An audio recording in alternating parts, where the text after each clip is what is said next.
Hey everybody, what's up? This is G here, and today we're going to be talking with Soul of the Fighter. As usual, we are back and we're going to be discussing a lot of MMA topics. Sorry for the hiatus, but hey, sometimes summer. So let's get back to MMA. Let's get back to the topics. Let's get back to the things that matter for MMA fans out here. And as usual, I am here with Cyrus, the man of Soul of the Fighter himself. Cyrus? What's up, everybody? Great to be back. It's been such a long time. It's well, life happens sometimes, but I'm real pumped to be back and can't wait to get started and start discussing all these MMA.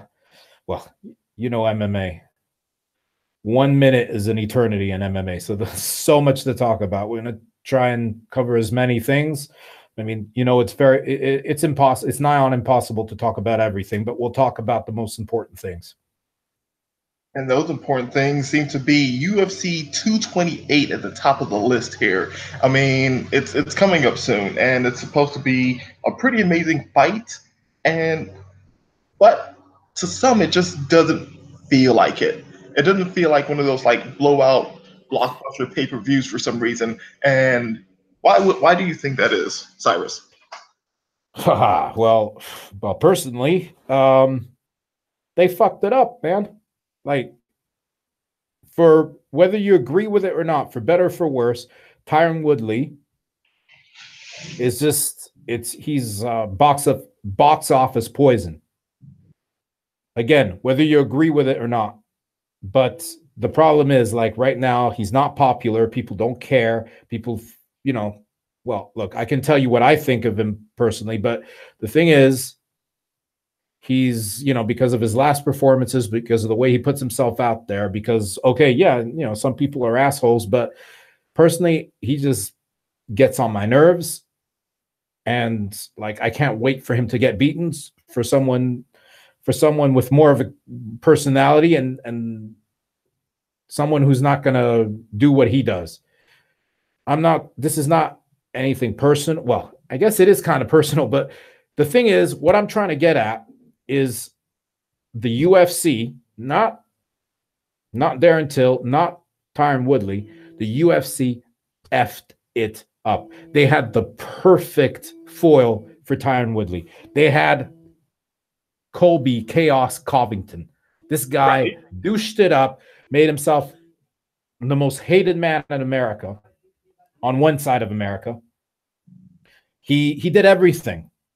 Well, like, as far as like getting attention, he did everything right. Okay, if you don't like him, that's fine. If you think he's ignorant, if you think he's an asshole, that's fine. Like, he did his best to convince everybody he was an asshole. But the thing is, he got people to react. He got people to hate him, or to enjoy him, or to laugh. I personally, some of his antics, I just found so hilarious. Like spoiling movies for people, threatening nerds, whatever nonsense he got up to, he got people to care. He got people to care about him getting beaten within an inch of his life. I mean, Tyron Woodley is he's as bland as mayonnaise, and he got so angry. He threatened his life. He threatened to put a beating on him. He even went as far as saying that even if the ref told him to stop, even if the ref stopped the fight, he'd keep on going and beat him to death. So that was an interest in there. I'm not saying it would have done like 2 million pay-per-view buys. Odds are it would have done pretty good, because there was genuine interest in that fight. And the UFC fucked it up with their idiotic, we need it now, we need it then. They didn't let him get over his latest injury, which was he had some sort of nasal surgery, which is, it takes time to get over. Exactly. And they decided they wanted it in September. He said he'd be available in October, November. They couldn't wait. So they made the fight with Darren Till. I'm a big Darren Till fan, but this is not a good look. I mean, it makes everything wrong. They completely bypass a great fight between Colby and Tyron. Okay. That's already a big problem. That's like really dumb. Like the guy did so much work, did so much leg work. People actually cared about that fight. They wanted to see what would happen. They wanted to either see Colby getting beaten to within an inch of his life. So that creates interest. People would have bought that pay-per-view. Second, they put Tyron Woodley versus Darren Till. I'm a huge Darren Till fan, but his last appearance was all wrong. Okay, number one, I personally believe, and a lot of people believe he lost that fight versus Wonder Boy. Right. Okay. It's debatable. It's debatable. It doesn't matter. What really matters is they put themselves in a ridiculous situation because Darren Till, who's one of the biggest welterweights I've ever seen, missed weight by nearly 4 pounds. That's huge. So now they're putting themselves in a huge, like he himself, this is a guy who's honest enough to say, I don't deserve.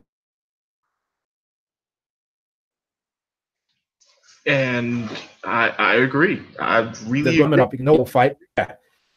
Those are the man's own words. And that's why I like Darren Till, because he's brutally honest. And like, I'm happy to see him fight, but I thought it would have been much better to see him fight somebody else. I mean, I would have loved to see him fight Mike Perry. There's already a certain rivalry, even though they seem to be very friendly. There was a rivalry there. He could have fought Kamaru Usman, who's been calling him out for eons. That was, they could have done so many things.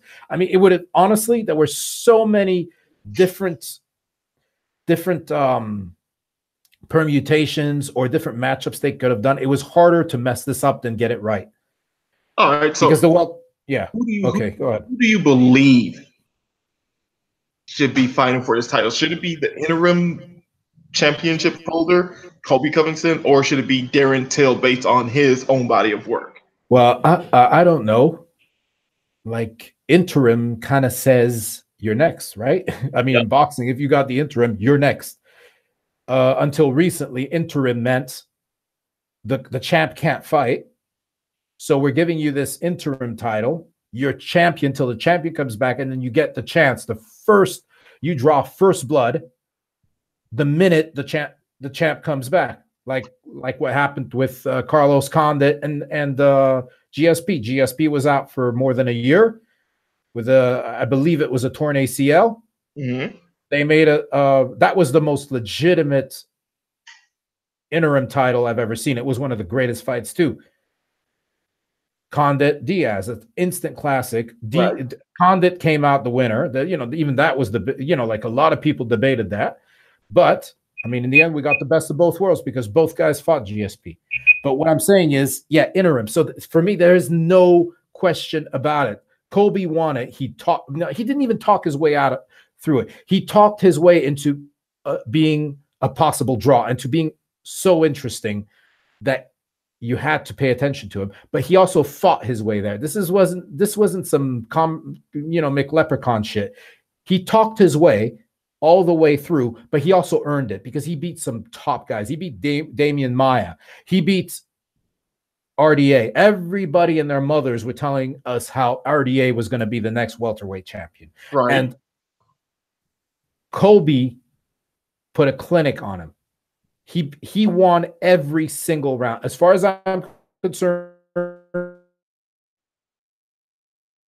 it's just as, to me, like, in my opinion, when you take a world-class fighter like RDA, who specializes in going 5 rounds, and take him to the cleaners for 5 rounds and don't, leave no mistake, you cannot argue the man deserved his title shot.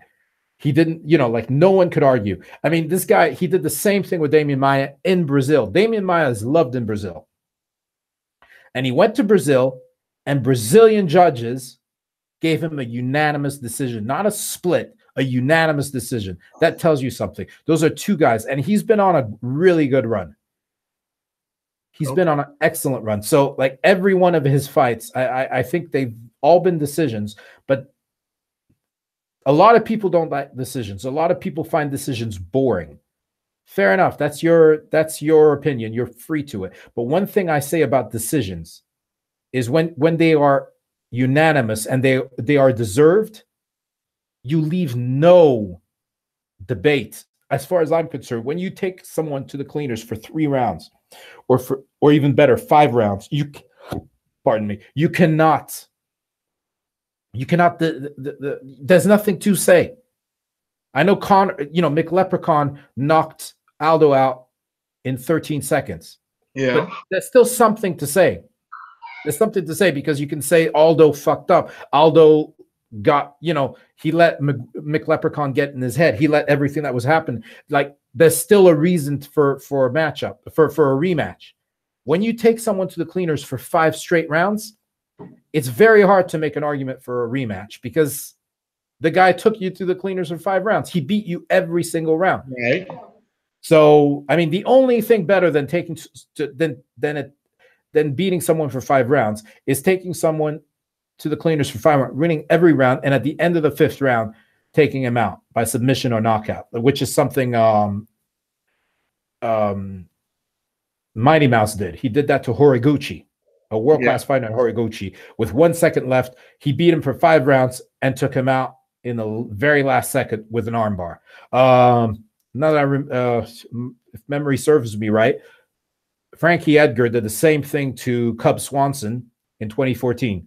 Yeah. I think it was 5 seconds to go. Like, there is no argument. But even if he just takes the decision, you can't argue. So I think it was the dumbest thing they could have done. I mean, it's in a long, long line of just absolute stupidity and just like just pure hubris. And I mean, like, exactly. And I mean, I just can't tell you how, like, this guy, Colby, whether you like him or not, again, whether you hate him or are a fan of his, you cannot deny that people cared.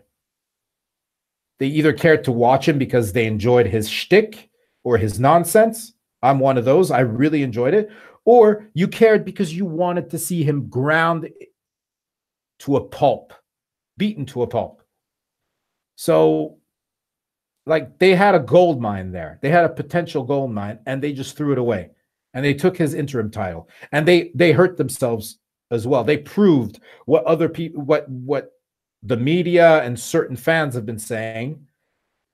What even worse, what their detractors from boxing have been saying, that they're just making this up out of thin air, that they're not a sports enterprise anymore. They're just an entertainment, that they ain't even worth our time, because they've gone full WWE, pro wrestling, because that's what they're doing. Like, pro wrestling do that kind of nonsense, and nobody cares because they're not a sport. But I mean, this is the biggest promotion in MMA history, and they're screwing it all up.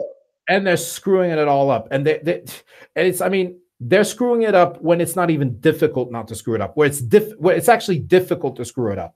Like, this is the way I see it. And it just made me, it doesn't even make me angry at this point. It just makes me sad.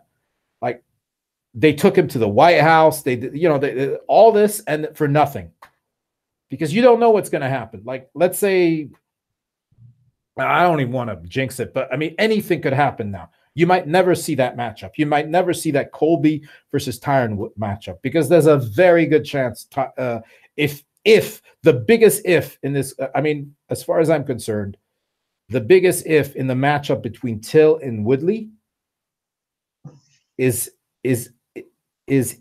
well, personally, this is my personal opinion again, is Till going to make the weight cut? Is he going to be able to cut weight properly? And by properly, I don't mean just like he gets to the 170-pound limit. Is he going to be able to do it in a healthy manner where his performance isn't going to be compromised? Like, will we see a fully fit and ready to go and game Till that's going to be able to give? Let me ask 2 questions. So, do you think that the UFC is having Colby Covington on backup in case Darren Till does not make weight? Do you think that is a viable option that they're actually holding in the cards, considering that this has happened before and that Colby Covington is actually being prepared right now to come in and fill in that slot? Well, look, Yeah, go ahead. Do you think that's a viable option that the UFC is going to, since they should have some sort of think tank or MMA matchmaker, forewarning and everything that, hey, this guy's missed weight before. Let's actually have the fight that's supposed to happen on tap in case Darren Till pulls out. Do you think that they at least, as a big company and everything, that should have, people planning this stuff out on the back burner just in case? Well, Gerald, it's a great question. And it makes all the sense in the world. That's why it's a great question. But they got that wrong too. Because it's not Colby Covington. It's Kamaru Usman. Okay. Kamaru Usman is apparently has been hired and I hope getting paid to be a standby. He's gonna, about a week ago, we found out on the MMA Hour with Luke Thomas that Kamaru Usman has been hired as an alternate. So if either Tyron Woodley or Darren Till drop out for whatever reason, he will be fighting for the title. So, I mean, even there, after all their nonsense, they still had a chance to get it right. But no, they had to get it all wrong. Like Kamaru, okay, I'm not even going to get into it. But yeah, no, great question. It would make perfect sense. Like you fucked up. Like the guy is there. It's not even the number one contender. It's the interim champ. And you just shit all over your interim champ and over your interim belts and told the world that you don't even give a shit about your interim belts, made a joke of it, confirmed it by stripping him, by bypassing him just because, you couldn't get exactly what you wanted. The least you could have done is hired him as an alternate or proposed it. They didn't even do that. They went straight to Kamaru Usman. So It's just, it's a cavalcade of stupidity and ineptitude. It seems like they're jumping the legit contenders for hype jobs. I mean, like, let's think about that real quick. When I say hype jobs, I don't mean like fighters that are all hype and no fight. I'm talking about like fighters that have amazing skill and talent and everything that are up there, but not the number one contenders and everything. I agree with you. But there, like, even like he is a hype job, but he's a self-made hype job. I'm talking about Colby here, but he's also a legitimate contender. But there, they manage to even fuck the hype job up because they're not giving they're not giving it to Colby. They're bypassing the legitimate contender and hype job for Kamaru Usman. And don't get me wrong, I'm a huge Kamaru Usman fan. I'm a huge fan. I believe he will be the welterweight champion. I believe that there's a very good chance. I mean, it's between him and Darren Till and Colby Covington. But there's something about Kamaru Usman that's very, very frightening and that's very, very nasty. Like this guy could go on to actually defend the welterweight title for years to come if he gets his hands on it. If he doesn't mess up, if he doesn't like let's the hype get to his head and do something stupid, I honestly believe that if he ever gets his hands on the welterweight title, he could go on for years because he's got the game, he's got the power, there's something really nasty about Kamaru Usman as a fighter. And I'm not the only one who thinks that way because people turn him down left, right. I think that way. I do as well. And like a guy like that, if you had half a brain cell, that's not how you want to promote him. This is not how you want Kamaru Usman to get his title shot. You want him to get it legitimately. Like, by fighting the next guy in line, like by fighting, like, honestly, like Colby Covington was the guy. Let him fight. Wait a couple months. He wasn't asking for 6 months, but even I would have, like, if you're serious about the sport and about like UFC is part of MMA, MMA is a sport, I would have waited 6 months. And then I would have made Kamaru Usman versus Darren Till, Kamaru Usman versus RDA. Kamaru Usman versus I don't know Wonder Boy, or even Kamaru Usman versus Robbie Lawler. Right. Anybody in But like the top 5. exactly. And let him be legitimate. But then, I mean, I'm not saying Kamaru Usman isn't legitimate. He's more than legit.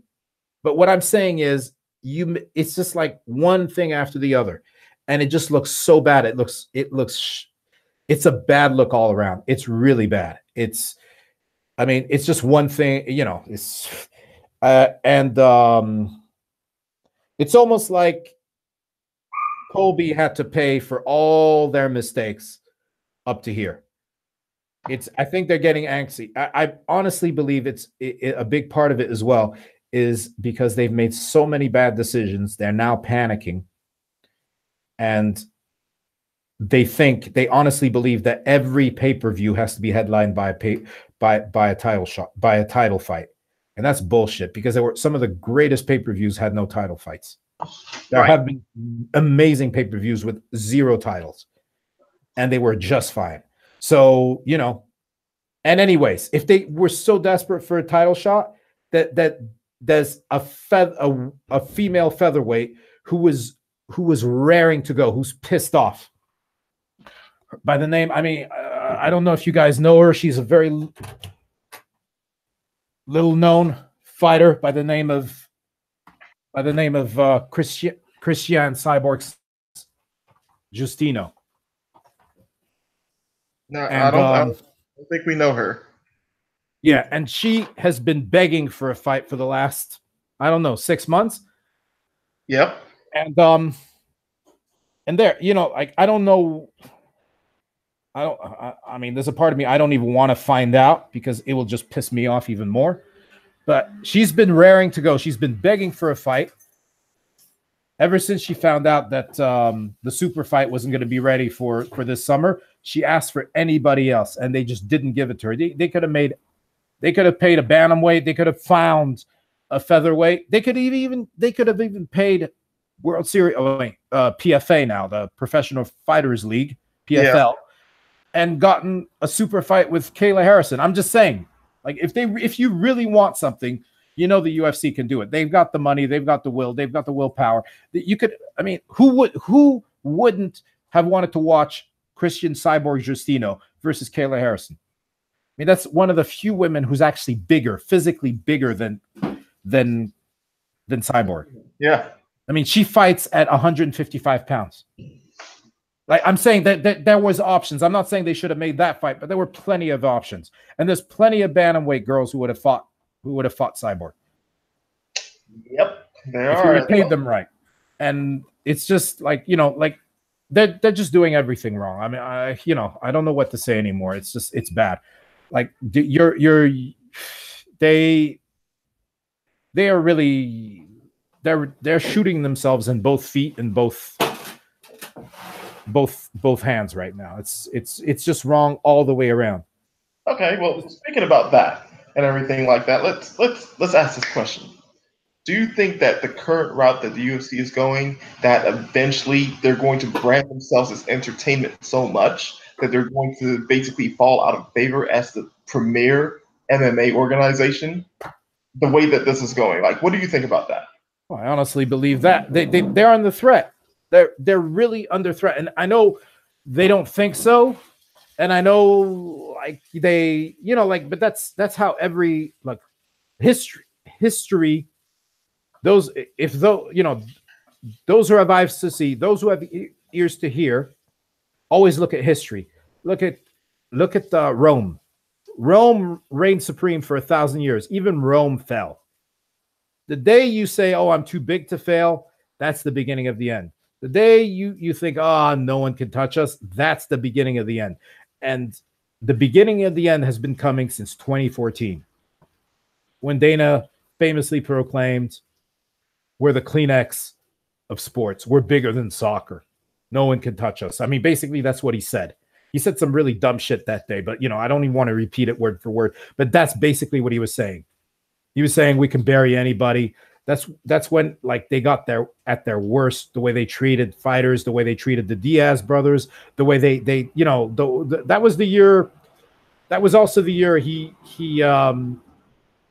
said what he said about Cyborg when he called her Vanderlei Silva in the dress and yeah. But that was the UFC at its worst. That was the day for me, in my opinion. That was the day I stopped defending them, and that was the day. I mean, come on, that was the year where a lot of shit went wrong. Let's be honest. That was the year they decided to implement USADA. That was the year they decided to implement probably the worst thing that ever happened to MMA, the Reebok deal. They went mad with power, and they just abused their power. They completely forgot what got them there. And that was, I mean, it had been a long time coming. They'd been messing up for a long time, but that was like, it compounded everything. Their arrogance, their hubris. And that was, to me, like the day somebody catches them up, the day somebody bypasses them, this is the year I will look at and say, yeah, that's when it all went wrong. That was the beginning of the end. Just like Rome, just like every dominant empire, company, athlete, that was the, like you could always see when people let their arrogance get to them, or they start believing their own hype. For me, in my opinion, if they ever I mean, honestly, like if they keep going the way they're going, it's gonna happen. Whether it's Bellator, whether it's ONE FC, whether it's some MMA promotion we haven't even heard about, it's gonna happen. Maybe, you know what? It could be someone in boxing. It could be someone in boxing. Look, okay, I know it's laughable right now, but imagine, like, okay, I know, Oscar De La Hoya is a parody of himself. Like, he's made an absolute joke of his promotion. But remember, Golden Boy Promotions were the motherfucker of boxing. Yeah. When Oscar made it. He did exactly what he said he'd do. He'd say, I'm going to have a promotion that treats fighters right, that every major fighter is going to want to fight for, is going to be proud to fight for. Golden Boy Promotions is, every time you hear that, you just know it's going to be a box office fight. It's a must-see fight. And for 5 to 7 years, it was exactly that. Every one of the biggest superstar fighters fought or worked with Golden Boy Promotions. Floyd, Mayweather, and Oscar De La Hoya hated each other, but even Floyd worked with them because Richard Schaefer was there, and he ran a tight ship, and they treated people right, and they were professional. When they told a fighter, we're going to pay you this, that's exactly what they get paid. It wasn't any of that Don King shit. Fighters, whether they liked Oscar or not, whether they liked some of the other stuff, when it came to pay, they knew what they were getting, and they get exactly that. And sometimes better, because sometimes the box office would be boffo. So let's forget for a second that he's made a laughing stock of the sport, and he's made a laughing stock of his promotion, but he did it. So if he did it once, he could do it again. All right. So maybe I'm not saying it's going to happen. I think it's unlikely, but let's say Oscar like gets his nose out of the cocaine long enough to say, maybe, I need to stop doing that. I need to stop fucking up, and actually puts all his energy the way he did 10 years ago, 10, 15 years ago for Golden Boy Promotions, and starts concentrating on MMA. It very well could be him. Because there's one thing about MMA fighters. You pay them right, you treat them right, they remember. They're very loyal. So, I mean, Bellator are getting better and better. They're going from strength to strength. Like, we can talk about them a little later, but like, they're making great moves. The UFC still are on top. They're still top dogs. But it's not going to last very long if they keep doing what they're doing. I mean, we don't have time to talk about all the nonsense and all the abuse they've done. But, I mean, anybody who follows MMA on an even casual level, no, they don't treat fighters right. Dana does not talk about fighters right. He doesn't respect fighters. He doesn't appreciate what they do. So he keeps doing this. Fighters are going to keep leaving. You can't tell me, like, honestly, this is my opinion again. But if I look at things objectively, the Bellator and UFC welterweight divisions, they're even. They're even as fuck. Because Rory McDonald can claim, and very legitimately, that he's the number one, he's the best welterweight on earth right now. Yeah, because he hasn't fought in Go ahead, Gerald. Oh, because he's already beaten Robbie Lawler, and he's also beaten Tyron Woodley. Yeah, he took Tyron Woodley to the cleaners. He took I mean, you know, he took what's his name? Like a lot of the top welterweights in the UFC have been beaten by him. The last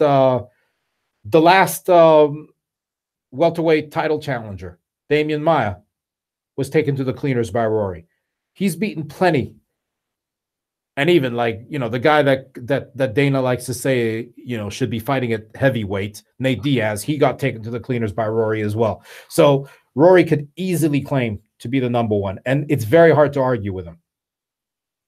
Then you've got Lorenz Larkin, another guy who's beaten some of the best welterweights in the UFC. His record in the UFC was better than in Bellator, by the way.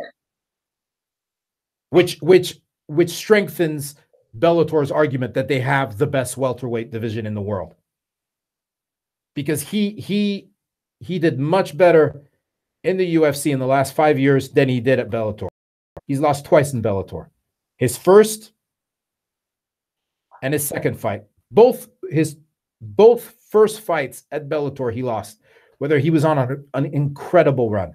He won like, I think 6 out of 7 or 5 out of 6. Something like that. Yeah. And he'd beaten nothing but top talents at welterweight. So he knocked out Ponzinibbio.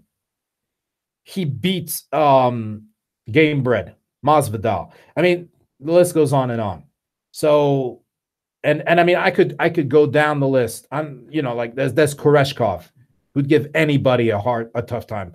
His wrestling, his sambo is just tight. It's good. There's Douglas Lima. I mean, the list goes on and on, you know, like there's some serious, and then there's up and comers as well. There's one of the greatest wrestlers in American history, in NCAA history, Ed Ruth. Yep. There's Neiman Gracie, who's so exciting, who looks so good. And that's just an all, you know, that's the bottom of the, I mean, you look at that welterweight tournament, it's just nothing but top class or very, very exciting, up and coming. But you can't tell me Neiman Gracie is any worse than Darren Till. I love Darren Till, but he hasn't been proven at the very top yet. So, okay, let's say, but you can't tell me that Lorenz Larkin is not on the level of the Darren Till. Okay, let's see. There's Rory McDonald. He's going to be defending his title every single round. There's Koreshkov. There's Douglas Lima. There's the aforementioned Lorenz Larkin. There's Ed Ruth. Yep. Who's as big a prospect as you get. There's I already mentioned Neiman Gracie, and there's I mean, as far as I'm concerned, I have no arguments against John Fitch being in the Hall of Fame. When you look at his record, who he's fought, who he's beat, he has a great claim to Hall of Fame. So that's an all-time welterweight in there. You look at it anyway, you look at his record any way you want, that guy is an all-time welterweight, and that's your tournament. I don't know if I'm forgetting anybody. So you can't tell me that welterweight, and there's some they haven't. I'm not even mentioning MVP. I refuse to mention MVP. But I mean, you know, because he's still untested. He's still untested, and he's, you know, I'm sorry, but he's a douchebag. Okay, all right. But yeah, but there you go, you know, and I mean, like, okay, here, talk about hype jobs. He's one of the biggest hype jobs in MMA. Everybody wants to see him. So, you know, he's some people out there want to see him against Anderson Silva. As crazy as that sounds. I'd love to see that fight. I mean, I'd love to see him fight anybody legitimate at this point, not some ancient, washed up version of Cyborg. And I'm not saying this with any disrespect. Trust me, I believe me, I have nothing but love for Cyborg. Some of the greatest fights, some of my greatest memories in MMA are thanks to Cyborg. Some of, I mean, unbelievable fights, whether he won or lost. That guy, I'll watch him anytime. But you know, let's be honest. When MVP fought him, he was, you know, he should have been retired 5 years earlier, and I'm glad he retired since.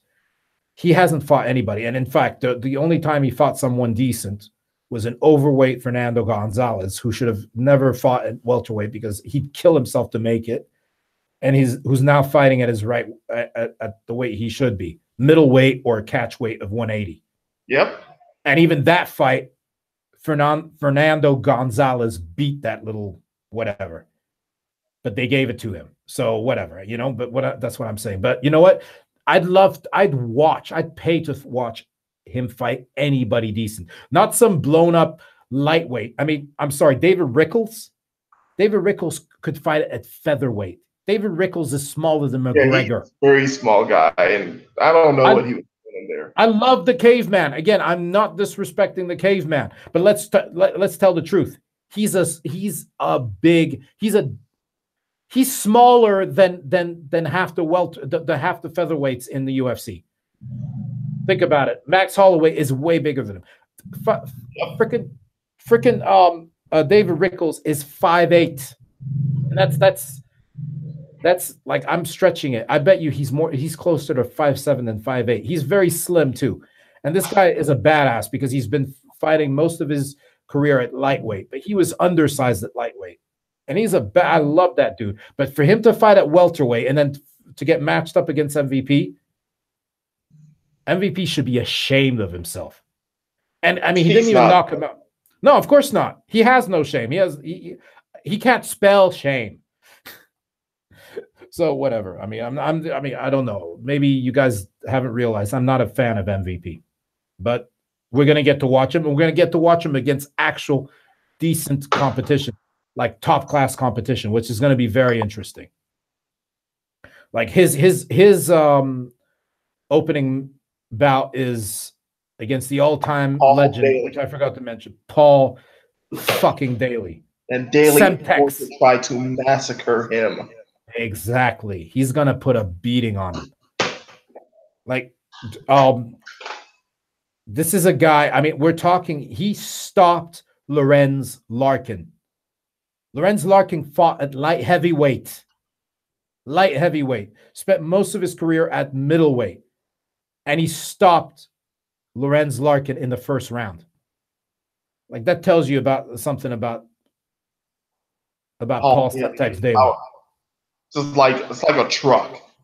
Exactly. He hits like a truck. There's venom in his hands, his knees, his elbows.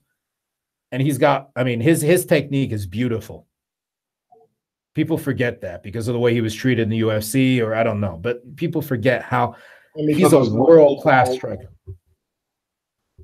Because even as skilled as he is, like he's like boxing equivalent skilled in terms of when he fights, but then he has these spurts where he feels like he has them against the ropes, or he feels like he has an opening and he tends to brawl, which is where he normally gets caught, as weird as that is, because he has more skill than some of the people that he's been caught by. Absolutely. And let's not forget, like his biggest problem, his Achilles heel has always been the ground game. He has no ground game. You take him to the ground, it's done. He's toast. He's toast. Well, not anybody, but like most people. Yeah, anybody who has a ground game, they finish him. Look at Rory McDonald. I mean, that didn't last long, but that's his biggest problem. But if you stand up with him, I mean, the only guy I can remember stopping him legitimately on the feet, who stayed with him on the feet the whole time, Nick Diaz. Nick Diaz, one of the all-time greats. So that's the only time I can remember like someone completely outclassing him on the feet. So, you know, take it how you, but I'm a huge Paul Daly fan, and I'm glad he's finally getting the fight he wanted. And MVP like took a break from fighting Heinz ketchup bottles in boxing. Actually fighting someone who can, you know, hit back. Right. Yeah. Anyways, I completely digressed. I went off on the. Oh no, you're fine. I mean, like that was the whole point. Like, you know, the comparison between, you know, like UFC welterweights and, you know, Bellator welterweights, because Bellator is a direct competition for the UFC. And like we were saying, the way that the UFC is going between, you know, skipping its interim champions and everything to put in other fighters, you know, trash talking their former golden boys that they have, and just basically throwing people under the bus continuously. Like, Bellator could easily within the next 2-3 years slide right past the UFC. And right now they have a division, the welterweight division that we were talking about, that is equivalent. If could not, and that could also end up becoming better than the UFC welterweight division itself in terms of overall fighters and contenders. There's a reason why Bellator has this welterweight tournament and not, like, you know, a middleweight tournament or anything like that. There's a reason why this is. Exactly. And you know what else? I mean, I can't believe I'm just realizing that now. Well, I knew it, but I mean, I'm just realizing that now. Like, Scott Coker should send Dana White a basket of wine or beer, or like a huge thank you note with a huge basket full of whatever Dana White likes, and a huge thank you. He owes him thanks, because more than half of that world-class roster is thanks to Dana and the UFC completely screwing up and treating those fighters, because Rory McDonald, they treated him like shit. They lowballed him. He left. Lorenz Larkin, he doesn't move the needle. He can leave whenever he wants. Yeah, thanks, Dana. Paul Daly. No, they didn't just let him leave. They fired him. They blackballed him. They banned him for life for punching Josh Koscheck in the ring. Yeah. But yet they have fighters who have way worse behavior that they don't ban. I'm not going to say any names either. Yeah, well, I wouldn't know any names. Conor McGregor. You. Hey, Gerald. Do you hate MMA? Do you hate people? He's been punished enough. Leave him alone. I'm sorry. Poor soul. He's tortured. He's been persecuted by these horrible people in New York. You're right. I shouldn't have said his name. Who are you? I'm just a terrible person. So what if he throws a dolly through a bus window? You know, a bus window. Fighters pulled out of their fights and people, you know, with glass cuts. Yeah, no, he's fine. Fuck those guys. They've never sold They've never sold 1 million pay-per-view buys. They're expendable. They're peasants. And it's their fault anyways. They were there. This misunderstood, tortured soul was crying out for help, for attention. Nobody cares. Nobody listens to him. You're right. He never got the support or any kind of push or kind of, you know, promotion from the UFC. So he was just asking for help. And man, thank God Dana White, the shining white knight, was there to help him to understand what he was going through. Exactly. To all the Conor McGregor fans out there, I'm completely sorry that I put Conor McGregor in the same category as Paul Daly in terms of terrible behavior that should have got them cut from the UFC. I'm completely sorry. That was not intended. Yeah, how about that heel, that monster, Jason High? Yeah, you know, who put his hands on a referee, like lightly shoved him. shoved the But referee, and then got how booted could from you? the UFC. Yeah, I'm not going to put Conor McGregor in that category either. Conor McGregor is a special guy. He is just misunderstood, throwing that dolly through the bus. So what if he shoved that referee in Bellator? He was concerned for the safety of a fighter. He wasn't there to be watched. He wasn't there to get some camera attention because, he can't live without attention, can't live without selfies. He was there. He wasn't like trying to be the Kardashian of MMA. He was there for the beaten down fighter because, he's always been about fighters. He's always been about like promoting other fighters and making sure like everybody knows that, MMA fighters are worth it and that, defending MMA fighters' rights. He was genuinely concerned about fighters' safety. He's always been the defenders of fighters' honor. So, he's a hero. He's a misunderstood hero. Exactly. Remember that, McGregor fans. Conor McGregor is a good guy, and he should not be cut from the UFC for throwing a dolly through the bus. But Paul Daly totally deserved to be cut from the UFC from sucker punching Josh Koscheck. He should have been sent to jail. That's what should have happened. Should have gotten a chair. That's fucking illegal. Jeez. Okay. Dana jokes. But yes, no, you know what? That's double standard. The double standard as usual when it comes down to Conor McGregor and other fighters.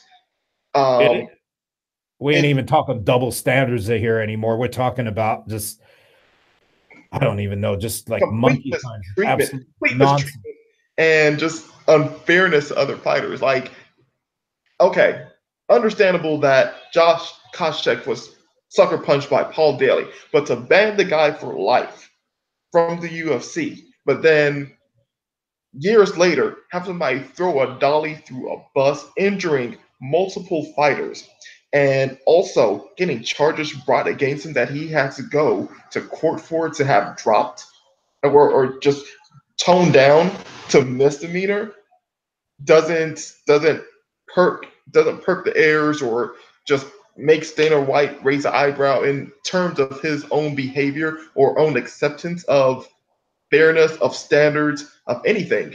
It makes no sense. It hasn't made sense for a long time, but it's like when you compare these two things and everything, it no longer holds up to any form of standards or fairness.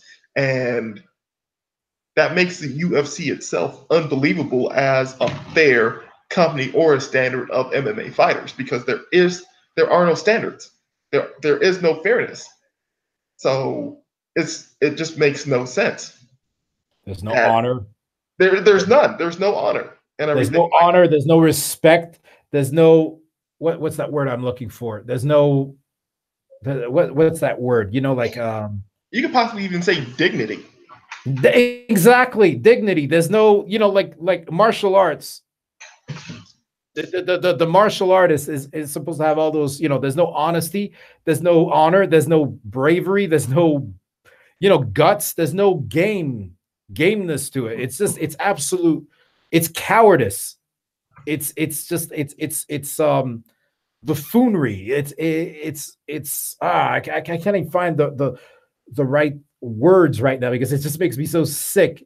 Like the guy, they went from saying I'm disgusted. I believe I counted like 25 times in a 10-minute interview to this is the worst thing that ever happened in the history of this company to like surprise, exactly less than an hour later, coming back and saying, well, I've thought about it and worse things have happened in other sports. So hold one second, Cyrus.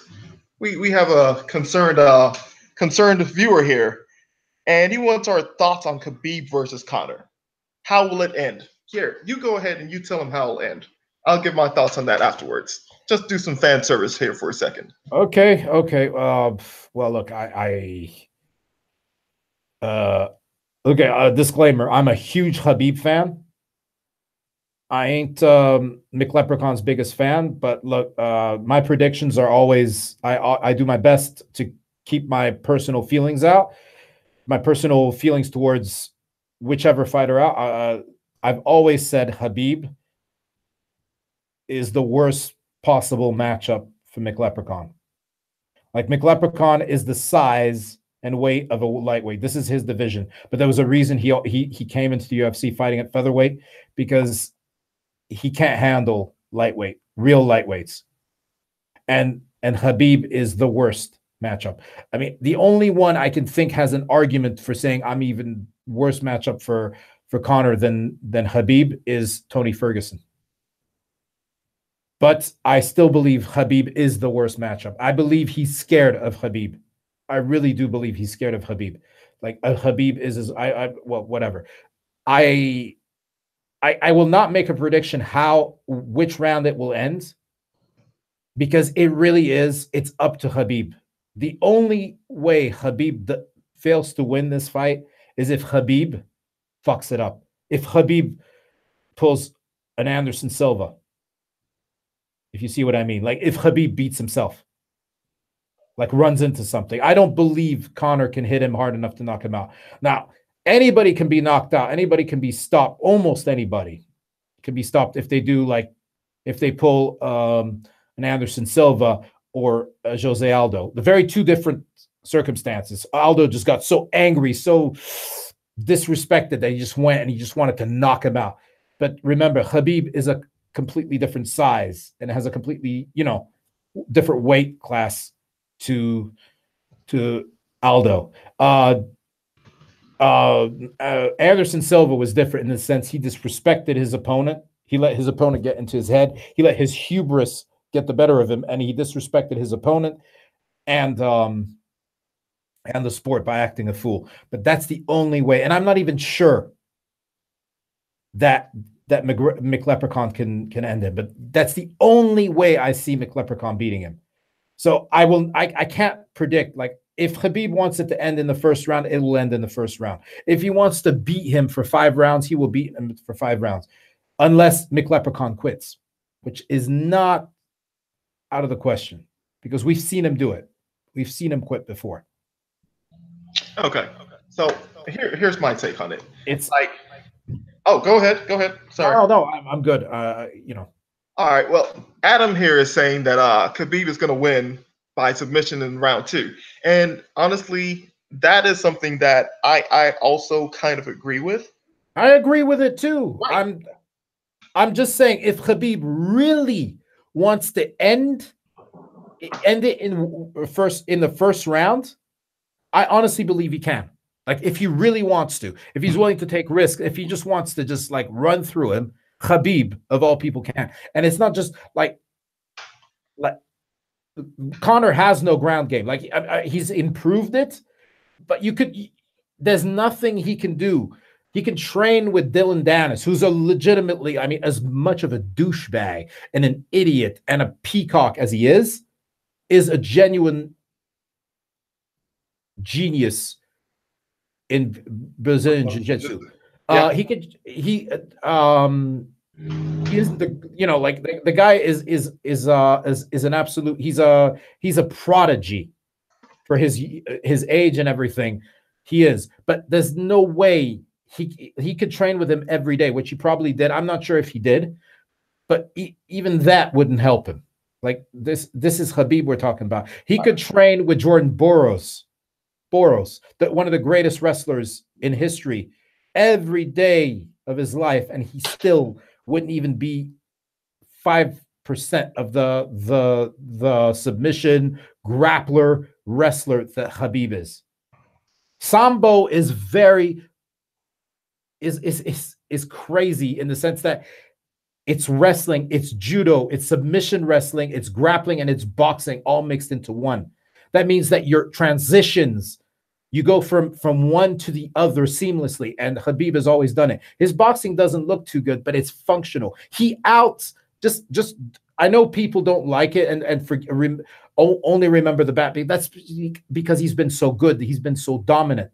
But just remember, he outstruck one of the greatest, most talented strikers in MMA history, the first man to knock somebody out with a wheel kick.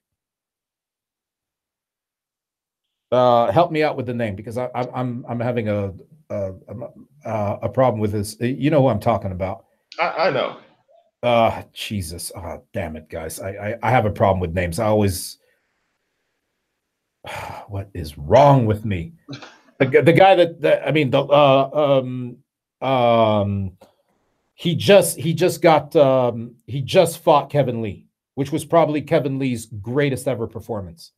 He just fought Kevin Lee. Yeah, he got stopped by Kevin Lee. Oh, isn't that Edson Barboza? Exactly, Edson fucking Barboza. Khabib spent most of that fight standing up and outstruck him. I'm not saying he's a better striker than Edson, but the thing about Khabib is he pressures you in every way. He pressured him against the cage. Edson couldn't do shit. He hit him twice cleanly, and Khabib just walked through them. He didn't buckle. He didn't do anything. He walked right through him. And I know people like to talk about Khabib's fight with Michael Johnson, because Michael Johnson caught him with 3 excellent shots. But yeah, did Khabib go down? Nope. Yeah, he had seen that Khabib has a chin. And you can't tell me no one. I just hate the way this sport has gone. Like they're saying, oh, Michael Johnson caught him. If it had been McGregor, Khabib would have been out cold. That is just the dumbest shit ever. Okay, tell me something. Who's the idiot that says, how has it been proven that Conor hits harder than Michael Johnson, a menace? You know, the funny thing is, I don't think anybody's actually drawn a comparison before they stated that and just based it off of Conor McGregor knocking out people, or knocking them down more. Okay, this is a dude. You know, I'm gonna go down to those idiots levels. You know, those McLeprechaun fucking basement dwelling scum that they are, because they can't even make a good argument. I'm gonna go down to their level and I'm gonna get into that stuff. Okay. A common opponent. Everybody knows that MMA math doesn't work, but I'm going to do that. I'm going to go down to that CD level and be an asshole for a second. But here you go. But at least even I can be an asshole and make sense. Okay? And I'm not saying I'm right, but okay. Common opponent. Diamond Poirier. Okay? McGregor fought Dustin Diamond Poirier at featherweight. Something that everybody agrees Dustin Poirier should have never been. He's way too big. He killed himself. He compromised his chin, his well-being, being a featherweight. And at featherweight, he was elite. He was very close to a title shot.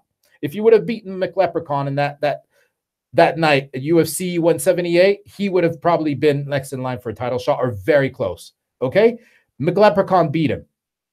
He beat him towards the end of the first round or in the middle of the first round after, prolonged.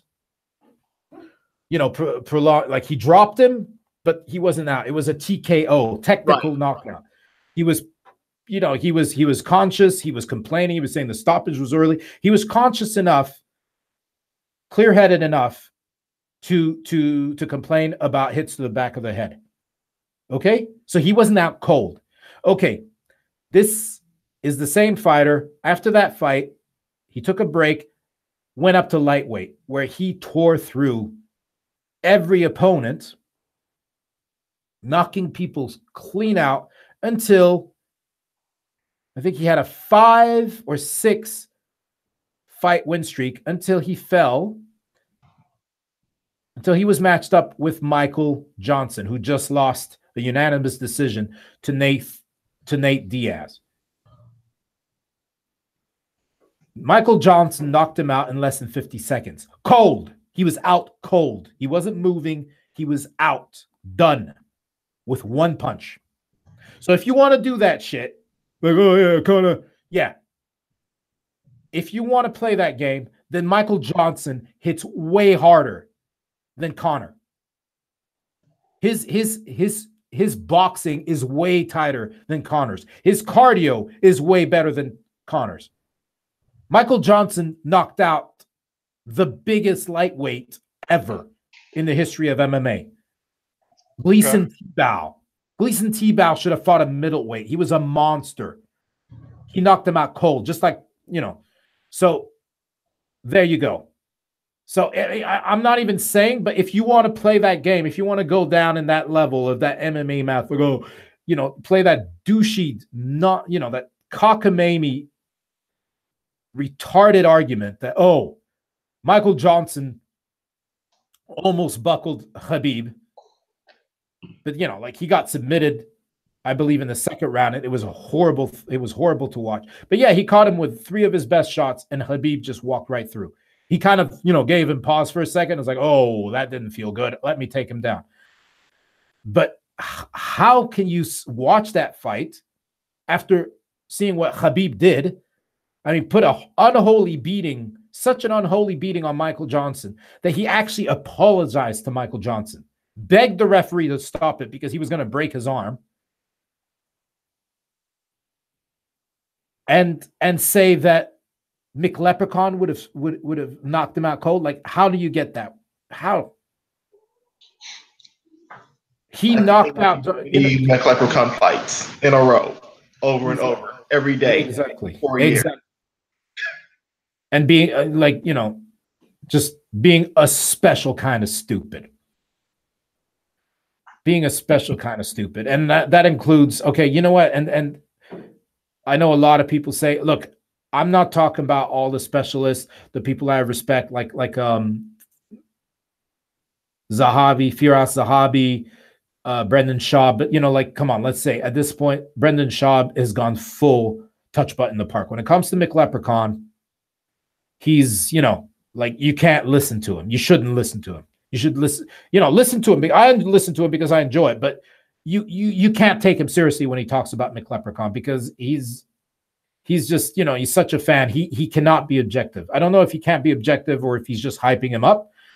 But when you hear what he said about he can't be objective. He's been given the chance. Exactly. And maybe it's cynical. Maybe it's just him hyping up. Maybe it's him wanting, to hype up McGregor's pay-per-views and seeing how much he can sell. I don't care. But all I can say is you can't listen to the dude. Khabib will put a hurt on him. I mean, that's the way I see it. I've been wrong before, but I do not believe I'm wrong here. The only one who can beat Khabib in that fight is Khabib. True, with the tiramisu. Exactly, with the tiramisu, or a couple other things, or just standing up with Conor throughout the whole rounds. Because even there, he can stand up. I honestly believe he can stand up as much as he wants. There's nothing Conor can do against him. Edson Barbosa. I mean, who's a better striker? Who has the better? No, seriously. I believe it's Edson Barbosa. The one thing, I don't believe that Conor McGregor has more knockout power than Michael Johnson. I don't believe that Conor McGregor and everything is as technical as a striker than Edson Barbosa. But there is one thing, as much as I dislike Conor McGregor and everything, there is one thing that I've noticed that he is a master of. It is his timing. I agree. I absolutely agree. But there again, his timing, his balance is great. It's beautiful to watch. I'm no McLeprechaun fan, but I can admire something beautiful when I see it. No, it's not even boxing, but his striking, his MMA striking is beautiful. It's perfectly balanced. His left hand, particularly, he sets it up beautifully. Yeah, right. That's his hands. Have you ever seen him? What do you think? Barbosa has all that, has perfect timing, has perfect venom with the 8 limbs. His knees, his kicks, his fists, and his elbows. When it comes to striking, Edson Barbosa is the greatest, as far as I'm concerned. He's one of the greatest, just pure technical striking in MMA, is one of the greatest strikers in MMA. He's up there with the Lyoto Machidas, with the Wonder Boy Thompsons, and anybody technical. Like, as far as MMA striking, I'm not talking about kickboxing, but MMA striking, he is up there with any of them. And that's 8 limbs. Like, have you ever, as far as I'm concerned, like, McLeprechaun has never been one, even close to being a complete fighter. Right. And, oh yeah, by the way, Edson Barbosa, his takedown defense is world class. Everybody knows it. Like, he trains with Frankie Edgar. He trains with a great wrestler, even though he doesn't fight like it. A great wrestler, world class wrestler in Eddie Alvarez. Like, this guy is extremely difficult to take down. And Khabib took him down. When he wanted to, he took him down. But he spent most of that fight, most of those 3 rounds, standing up with him and mauling him against the cage. He outstruck him. I'm not saying for 1 second that he's a better or smoother striker than Edson Barbosa. I'm saying his pressure is such that Barbosa had to back up and could barely get off, because a pure striker needs timing. He needs space. And Edson Barbosa doesn't need, he is one of the greatest at creating that space. But such is Khabib's pressure. He never found the space. He never got it. He outstruck him because the guy couldn't even get off. He couldn't even time his shots. And if he can do it to Barbosa, unless who can get you with plenty of different shots, knees, elbows, 8 limbs. What do you think he's going to do to McLeprechaun? I don't He's know. got good movement. He's got good balance. I'll give you that. But I mean, to kick, you need good balance. To do capoeira kicks, you need good balance. Khabib has seen it all before. And you know what? You want to talk about an opponent who's closer to McGregor, but even it's not fair to him to compare him to McGregor? Who's that? Al Iaquinta, because Al Iaquinta has a very, very, very good ground game. He's very good on the ground. He beats Kevin Lee, who's a world-class wrestler on the ground. So he's way more complete than Conor McLeprechaun has ever been. But he never got anything done. And the only thing he did well was he was game. And he's got venom in his hands too.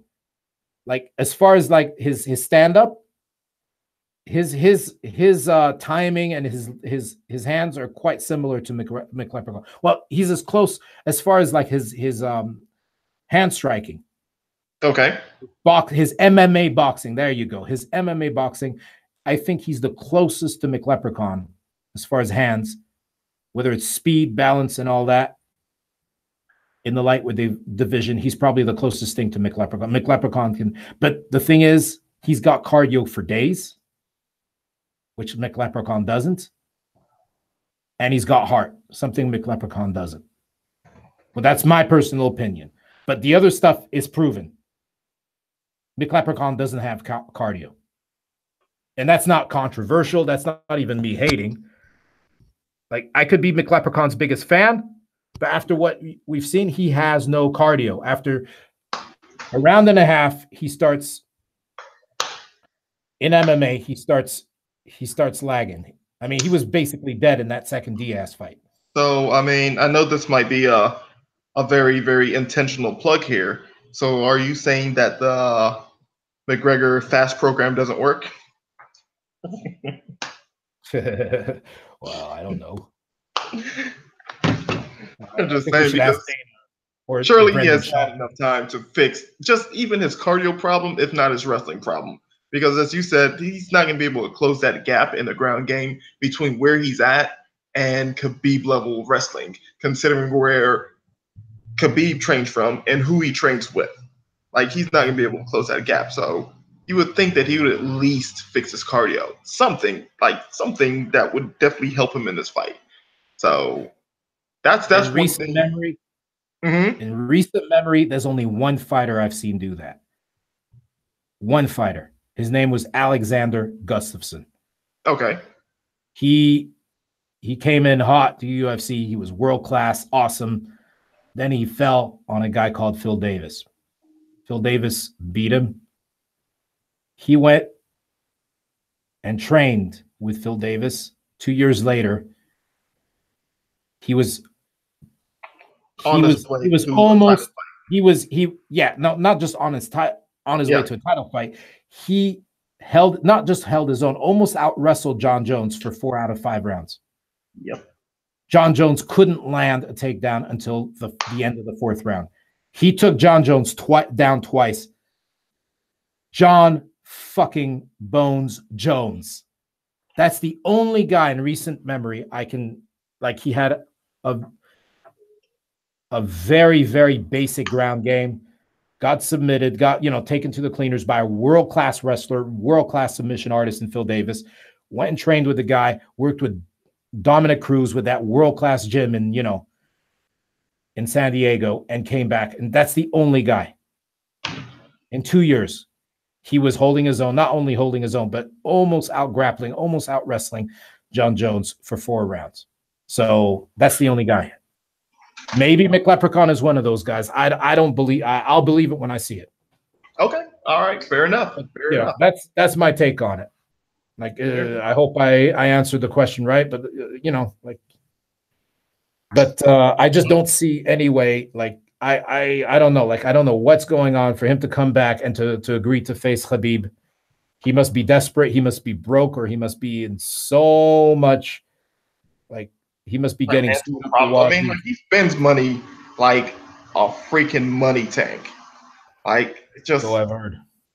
I mean, in between the boats, in between the 10 different business ventures and everything like that, he's dousing everything in money. And I don't think that even with his whiskey company, with his wannabe boxing promotion company, and other endeavors and everything, that he actually has a really great business plan, more than he's just doing it to get in the door. And he needs money. Like, that's just what it is. He just needs money. Like, you could go and you could look at some of his businesses. There's no way, even with about the 50-80 something million dollars that he made from that Floyd Mayweather fight and everything, that you could have that many businesses and make a profit from them within a year's time, starting up something like that. It's just not possible. And he basically needs to come back into the spotlight. He needs to come back into the spotlight. He needs to come back and fight and make everybody remember who he is and get those big deals. $99 million, Adam. So, Adam? Okay, $99 million. Thanks, Adam. And he needs to basically just get back in the spotlight. Once he gets back in the spotlight, then he'll go back to doing Burger King commercials. 99. He made $99 million from the Mayweather extravaganza. Well, good for him, but I don't know. Like, from the way I see it and the way he's always avoided Khabib, it sounds like a big chunk of it is under threat if it hasn't already been spent, because, like, with everything he did in New York, and you know how New York is, it's expensive. Everything is more expensive in New York, and he's getting sued up the wazoo from what I've heard. Yes. It's not like he's been, exactly thrifty lately. No, he has not. And a matter of fact, he even has businesses in New York. Yeah, well, everything's gonna, how they do in New York. I mean, let's be honest. I love my country, but we do have a suing culture. We get litigious, and I knew New York is on a whole other level. Yeah, I mean, they're taxing him like crazy. Exactly. So, I mean, he has to come back and fight. He has to come back to get those endorsements that he's no longer part of because he's been gone for so long. Exactly. And he's bleeding money. Yep. And the thing is, I'm going to go ahead and throw this out here, for all the Conor McGregor fans that are listening. I believe that Conor McGregor is going to beat Khabib in the first round of their fight by flying armbar. Hey man, I love. Hey, that's ballsy, man. I'm kidding. I know you're kidding, but it's ballsy. You shouldn't. You almost ruined it, man, by saying you're kidding. Why? Let's dream. I know. I'm pretty sure a lot of people's mouths out there are probably going to drop and be like, "What are you talking about?" Yeah, no, yeah, No. I'm just kidding. Gerald, never stop believing. I I can know. actually, I'm looking outside my windows and pigs are literally flying. They're majestic. They're beautiful. Yeah, there's no They're way. flying. Pigs are flying, man. But here's the thing. Here's the thing. I mean, like we could say this about Conor McGregor right now, and he'll come out and stun us. And I'm just, you know what? If he wins, I'm just gonna sit down there. I'm gonna be like, I feel like such an idiot. That's what I'm gonna really say. Like if Conor McGregor wins, because it at the best, I'm giving him a 50-50 chance to to be in this fight. And Yo, yes, he might not knock out Khabib and everything, but Khabib intentionally takes hits and everything to basically come in or prove that he can do it. And in MMA and everything, sometimes it only takes one punch. yeah, okay. And here's the I thing: agree with I that. don't believe that Khabib should even give him that chance because Khabib has the skills to basically nullify that whole entire situation. Yeah, no, I completely agree with you. And you don't think his coaches are drilling that into him? Right, Like, because we're talking about Javier Mendez. We're talking about right here, Bob. here, We're talking about, like they, here's the they thing. take pride in what they do. But it's not even like I honestly believe Habib could act. I'm not saying I want him to do it, and I'm not saying he should, but I honestly believe Habib could walk into something and he'd be fine. Like Well, I honestly believe that. I do not. I've always said it from the beginning. I do not believe Connor hits that hard. I really don't. okay, I because just don't. Look at Nate Diaz. What did he say? And he wasn't talking shit. He was just being very honest. right, You think he doesn't hit all that hard? Yeah, he's got pop. But he don't hit all that hard. Not for. He said, remember, Connor. Here's a plug. Hammer MMA. It's a podcast. Look it up. It's awesome. And they just their last episode of Hammer MMA was them basically breaking down the greatest fighters of all time. They were debating who are the greatest, and the Conor didn't make it out the first round. It was Conor versus Fedor, and the argument against Conor. I mean, there were plenty. Never defended a title, but the other one was he spent most of his career fighting smaller dudes than him. And that's what Nate always said. Yeah, he hits hard when he's fighting featherweights. He was a lightweight. He's the size of a lightweight fighting at featherweights. So of course he's going to hit harder. Of course he's going to hit harder. Of course. And look, I'm not even going to get into the details of it. Some of the douchery, some of the douchebaggery, and frankly, just tomfoolery that Dana ran with him, like picking an out of shape Chad Mendes over a fully fit and raring to go Frankie Edgar, getting a title shot off of Dennis fucking Seaver. I'm sorry, Mr. Seaver, but let's be honest. Dennis Seaver, his first fight back after 9 months suspensions for steroids, for pissing hot. Like, let's be honest here. Like, whatever, that's a lot of nonsense when it comes to McGregor. There was a lot of tomfoolery. There's a lot of, preferential treatment and some less than honest, less than straightforward stuff. There's a lot of lies when it comes to McGregor. So, like, that's all I'm saying. Like, let's be, clear light of day. Let's be honest. Like, I honestly believe Khabib can do everything wrong and still win. That's what I believe. I'm not saying he will, and I'm not saying he should. But I honestly believe Khabib as well. He's a very smart, intelligent person. He knows if there's one person you should never lose to, it's that idiot. Just like Eddie Alvarez should have known that. Just like Jose Aldo should have known that. Like, you have to get out in your own way sometimes. You can't always go with what you want. You have to think of the greater good for yourself. Because you know very well, this guy gets a title.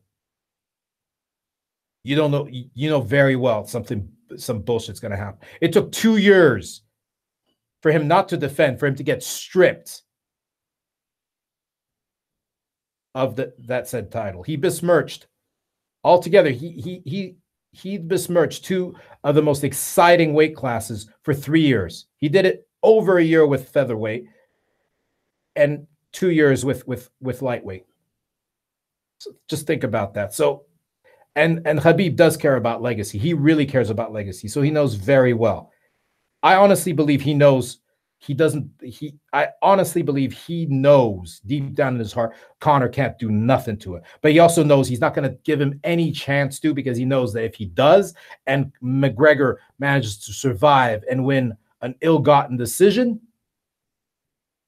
that he will disgrace the weight class and MMA like he did before. So, let's be honest here. And yeah, that's all I got to say about it. That's totally fair. That's a totally fair, analysis there, because I was having a discussion with Adam here, and basically I was saying that DC is more than likely training Khabib because he's going to be in the same situation as him.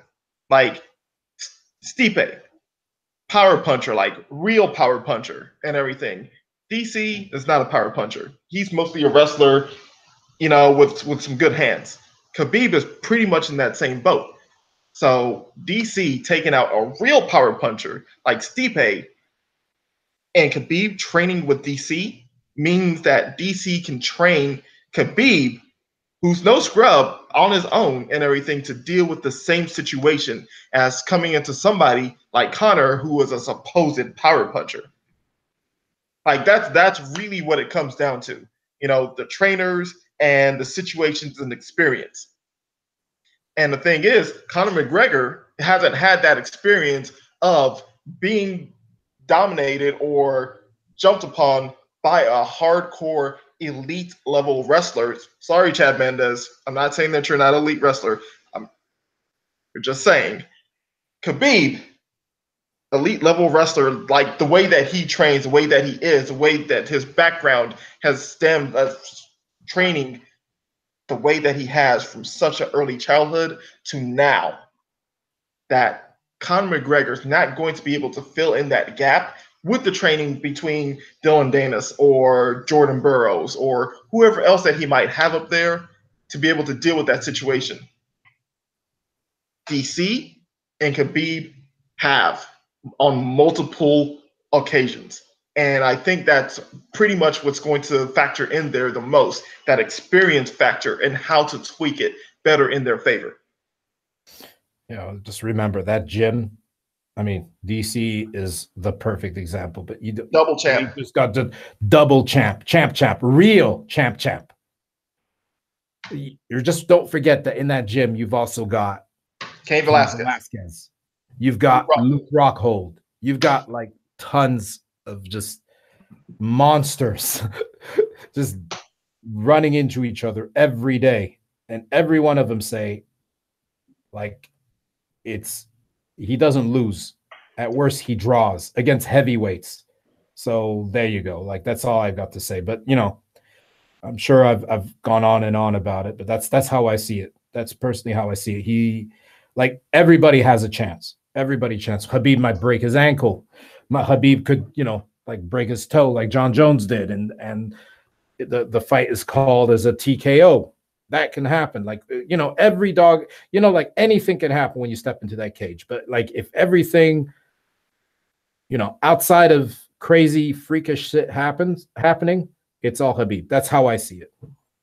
And I'm not hating on McLeprechaun. I'm not a fan of his. I'm not a fan of all the nonsense. I'm just talking purified. I could hate Jon Jones, which I don't. I could hate Jon Jones, but you have to recognize, that guy has never lost. That guy is just amazing. He's barely human. I could hate on GSP. I'm GSP's biggest fan, but whether I hate him or not, you have to recognize when someone's brilliant. I've never been a fan of Cristiano Ronaldo, But as a soccer player, he's one of the greatest to ever do it. He's up there. He's one of the greatest, like very, very top of the Mount Rushmore, right there. Right. I can't stand LeBron James. I'm not going to get into it why, but you asked me, he's one of the greatest, possibly the most talented physical force, naturally talented physical force in NBA history. Even more naturally talented than Michael Jordan. He's not the greatest. Jordan is the greatest. And I could give you, but I'm not going to get into cause an argument there. They're about to start getting messages. Yeah. But I mean, you know what? Like his own fans, like so-called fans of his new team, his new team, fans from his new team agree with me because they don't even think he's as good as Kobe Bryant. So, obviously I'm not the only one. I'm not that crazy. Mm-hmm. Yeah, no, there's a lot of people who get upset about that, get butthurt about it. But, okay, apparently truth is racist these days. Truth is offensive. That's just the truth. But whatever. I'm not going to get into that argument. I'm just saying, like, you have to recognize whether you love or hate somebody. When someone's good, he's good. When someone actually manages to do something great, he's great. Whether he's a piece of shit, whether he's a great guy, it doesn't change. It doesn't change. And that's what I see. But, I'm not saying I'm right. I could be wrong, but I'd be shocked. Okay. All right.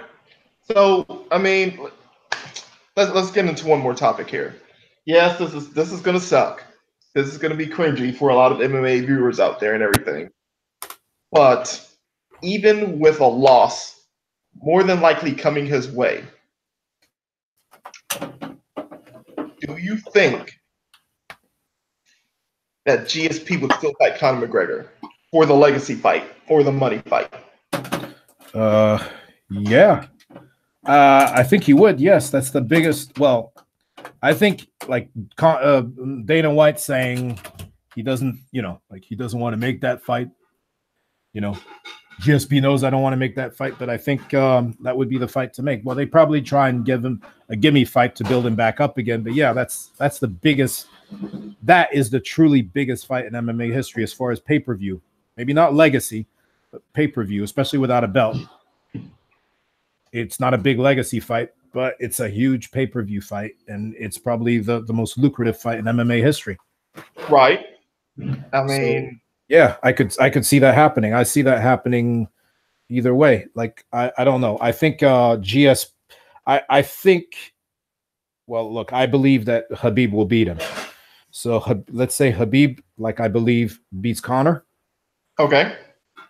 I believe GSP fights Khabib. Like if the UFC come to their senses or the money, because GSP. I mean, I believe Khabib is a big star, and if he beats Conor on that pay-per-view, he will be a big star. He will be a pay-per-view draw. So I believe that there's a good chance.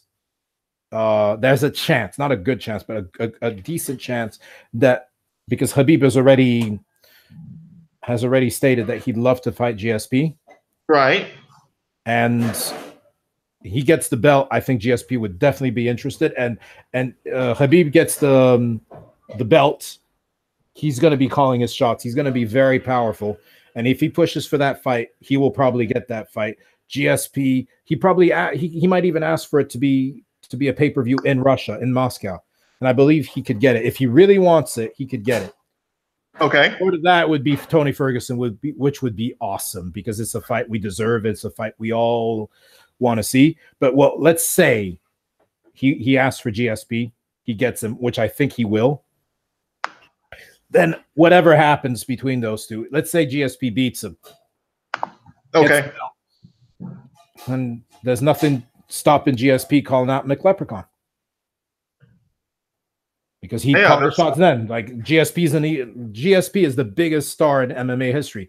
Like I know Conor McGregor, whatever, or McLeprechaun, whatever, but GSP is a self-made star, and he's the #1 pay-per-view draw in MMA history. No one sold more pay-per-views than him. So you give him a belt, a lightweight belt, a third belt. That's Like who's gonna stop him? They won't be able to stop him, and that's how I see it happening. I might just be like completely crazy or over the top, but that's how I see it. Okay, all right. I mean, either way, like GSP's gonna have to fight one of them, and with Khabib more than likely taking the win, even according to odds makers out there. Okay, so don't bash us. Odds makers are even picking Khabib to win this and everything. I also believe that GSP would fight Khabib and as a legacy fight to cement himself as the most dominant, best, best fighter that there possibly is.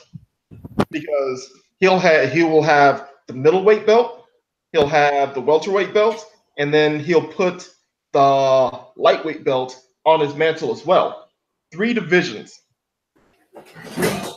Three like not shabby champions either. 3 divisions. And I mean, I can't even remember a champion in the UFC that has held belts at 3 divisions other than you know what, was it Randy Couture or did he only have 2? No, he had 2, but multiple times, which is amazing. But no one's done 3, not in the UFC. I believe on the regional circuits. There's a guy, I forget his name, in one of the smaller. He held belts in 5 different. He won title fights in 5 different weight classes, but that's like tiny. But I mean, hey, I ain't shitting on his achievement. That's a great achievement, but at a major level, no one. The closest I've heard was Martin Nguyen. He's an Australian Vietnamese fighter in ONE FC. He won lightweight, featherweight, but failed at bantamweight against Bibiano Fernandez. But he went for 3 belts. He had 2 concurrently, and he was going for the 3rd in bantamweight, and he didn't make it. And he just tried again for an interim, and he was beaten. So yeah, no one in a major MMA promotion has ever done it. Okay. I'm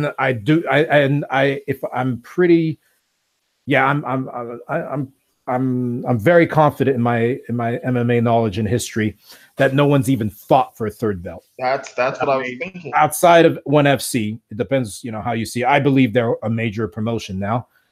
Like outside of ONE FC, no one has even managed to fight for a 3rd belt.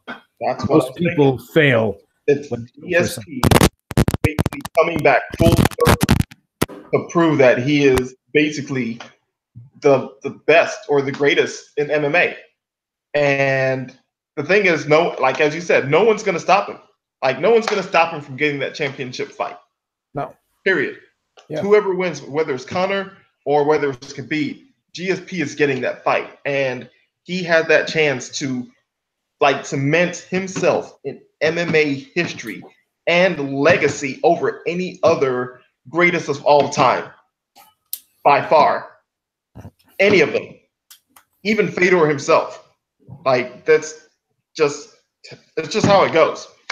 So that's going to be a very exciting thing. And I think eventually, even if Conor doesn't win and everything, and GSP goes and fights Khabib, win, lose, or draw, he will eventually fight Conor McGregor once he cements his legacy fight, and he just wants the really big money fight. Exactly. But I mean, look, that's the way I see it. But, everybody knows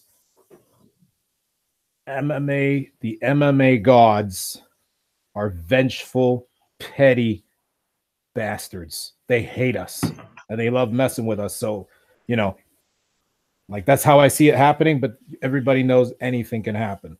Someone can wear sunglasses inside the house, trip over a wire, and tear their LCL.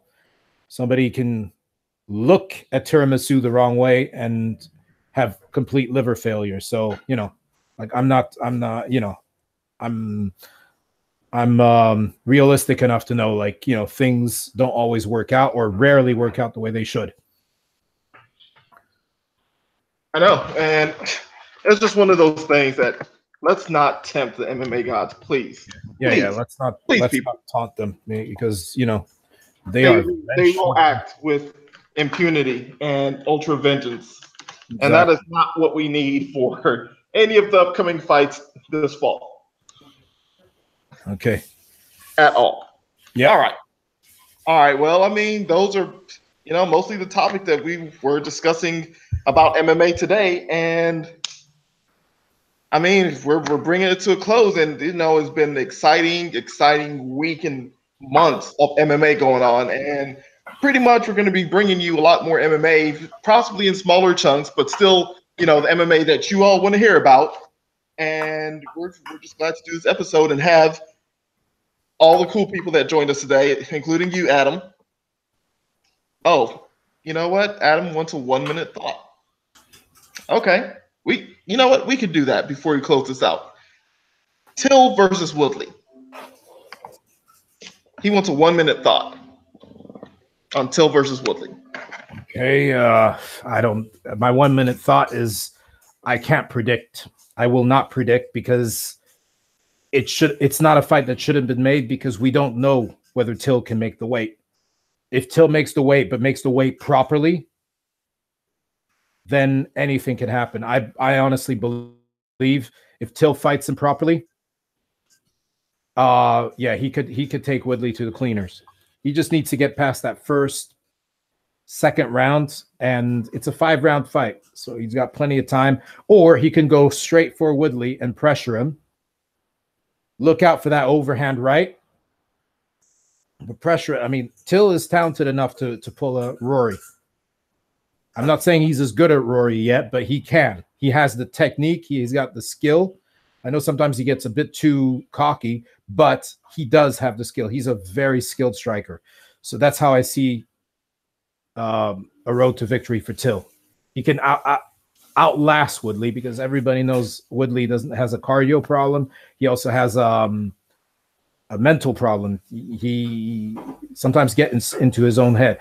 For Woodley, I mean, that guy hits so hard, he can, if Till makes a mistake or is too confident or is over aggressive,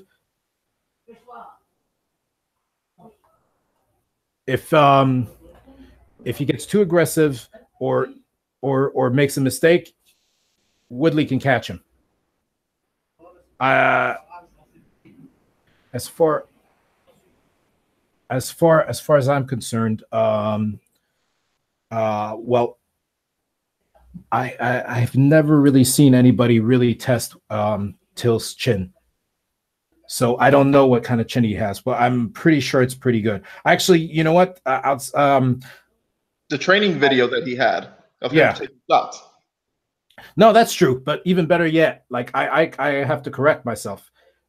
Nicholas Dalby. Okay, people are gonna laugh because he's not the greatest fighter, but Till took punishment in that last round, that third round. He was taking Dalby to the cleaners, got over cocky and injured his shoulder. Basically, his right arm he couldn't even lift his right arm, and he took a beating in that third round, and he didn't go down. So he's tough as nails, and as far as I'm concerned, his chin is pretty good because Dalby can hit. So can hit hard. He can crack. So that's how I see it. I think, like he can, as short of absolutely, completely messing up by being completely stupid, I believe he's got a very good chin. I mean, okay. So I think but that's why there's too many ifs in this fight. If Till comes in with correct on weight and with the right mindset, I personally think it's advantage Till. That's what I think. There you go. I gave you. That's the closest I'll come to a prediction. All right. But it's very hard to predict properly because it's Till and seeing what happened in his.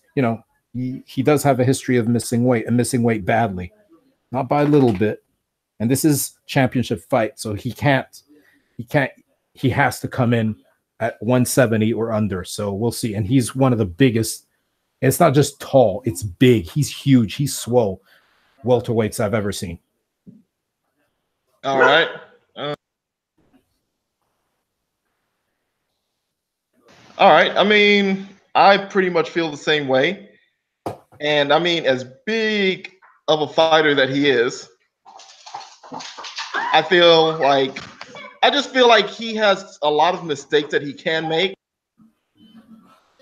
in this fight versus Woodley, who's technical in his striking and his wrestling, which he does have as a slight advantage over Till. But I think Till's size is more than going to make up for the wrestling and the difference in power. So yet again, I'm going to have to say that me, as personal as it is, I want to pick Woodley. I want to pick Woodley because he has the experience, he has the power, he has the technique to win this fight in at least a tiny bit of an impressive fashion. But in terms of power, size, and people are going to say size doesn't matter, and okay, I'm not even going to get into that.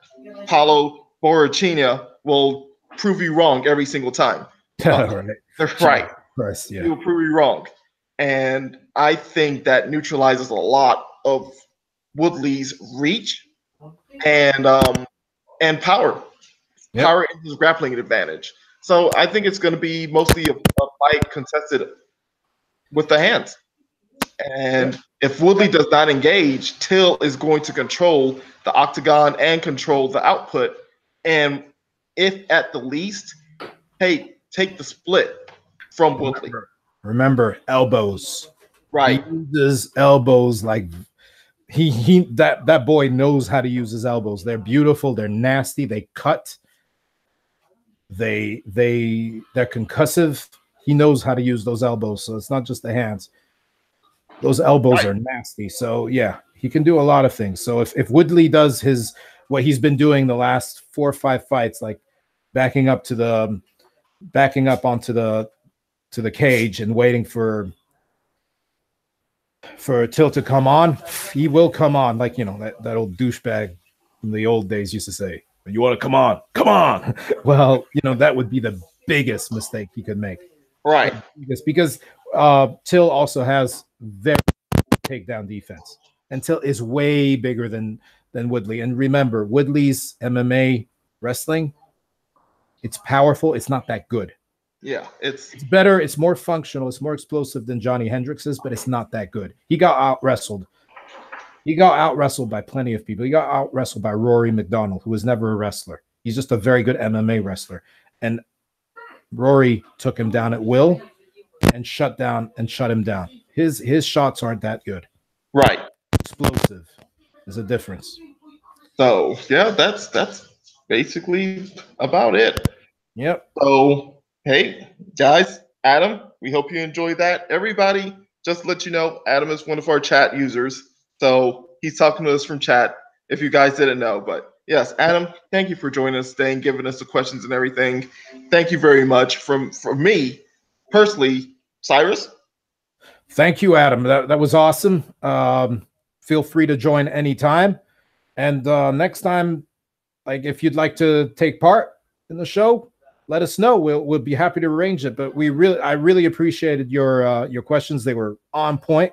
They were great. So hope you enjoyed the show, and we look forward to bringing you some more. And there's some new and exciting things in the works. We're gonna be taking this to the next level. We're gonna talk about it, in the next few episodes, and I hope more and more of you enjoy and join and subscribe. But it's great to be back. Right. So for all those out there that are wanting to know, if you do want to eventually join in on the podcast, like get in on the actual podcast, join us on the Google Plus page, Soul of a Fighter. Come join us and just say, hey, I want to get in on the podcast. Come on in. Like, let's have a talk. Let's talk it out. And we'll be, we'd love it to have you. So, yes, yet again, this is G. To all the viewers, thank you very much. But don't forget, hit the subscribe button, hit the notification button so you know when we're on, so you can come watch more of our episodes. And just don't forget to tune in. So thank you. Cyrus? This was Soul of a Fighter, a podcast by fighters, about fighters, and for fighters. Cyrus out.